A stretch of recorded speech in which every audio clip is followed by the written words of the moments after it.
Lockdown के दौरान शुरू से लेकर अब तक बेंगलुरु में मुस्लिम तंजीमें बढ़ चढ़कर इंसानियत की खिदमत करती नजर आ रही हैं।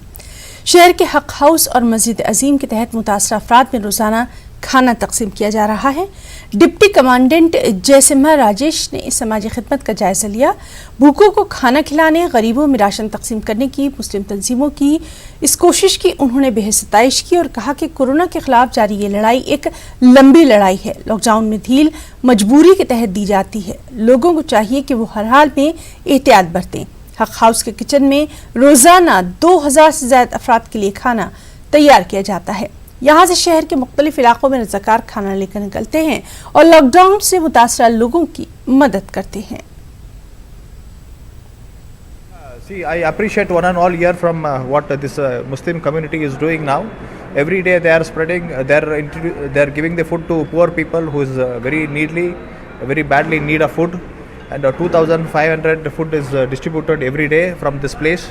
And I appreciate it one and all, and I give information to the public that be safe and be at home.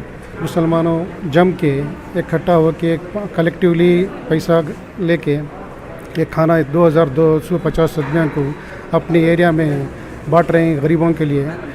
एक बहुत बड़ा काम है, इसके लिए हम हाईली अप्रिशिएट करता हूँ और हर एरिया में इसी तरह से करेंगे तो वो एरिया के जो गरीब हैं वो खाना खा सकते हैं, आराम से रह सकते हैं।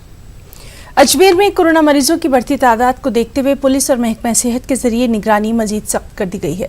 जिन इलाकों में कोरोना के मरीज मिल रहे हैं वहां के आसपास के सभी लोगों की जांच की जा रही है। इसके अलावा शहर में जगह जगह सैनिटाइजेशन का काम भी जारी है। आज ये प्रवासी मजदूर जो बाहर से आए हुए हैं, इनके एरिया को यहाँ पे जो होम शेल्टर बना रखा है, इसको आज पूरा तरह से सैनिटाइज कराया है और पूरा बस स्टैंड सैनिटाइज कराया, पूरा प्लेटफॉर्म सैनिटाइज कराया, बाथरूम और सुलभ शौचालय, पानी की टंकियाँ, ये सब चीज़ें सैनिटाइज कराई है। इवन जो बसें बाहर खड़ी हैं और आज जाने वाली हैं और जो जाकर के आई हैं, इनको भी सैनिटाइज कराया है। एमपी बॉर्डर से आए हैं, अब यूपी बॉर्डर जाएंगे। अब इनको भोजन की व्यवस्था भी इनकी कर दी गई है और इनको सैनिटाइज भी करा दिया है। इनके लिए मोबाइल यूटिलिटी वैन और पानी का टैंकर भी लाके इनके लिए खड़ा कर